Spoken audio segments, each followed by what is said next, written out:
ह्रीङ्कारासनगर्भितानलशिखाम् सौक्लीम् कलाम् बिभ्रती सौवर्णाम्बरधारिणीम् वरसुधा दौताम् त्रिनेत्रोज्ज्वलाम् वन्दे पुस्तकपाशमङ्कुशधराम् स्रग्भूषितामुज्ज्वलाम् त्वाम् गौरीम् त्रिपुराम् परात्परकलाम् श्रीचक्रसञ्चारिणी।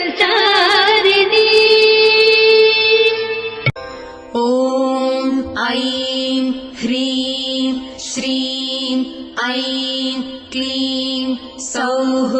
ॐ नमस्त्रिपुरसुन्दरी हृदयदेवी शिरोदेवी शिखादेवी कवचदेवी नेत्रदेवी अस्त्रदेवी कामेश्वरी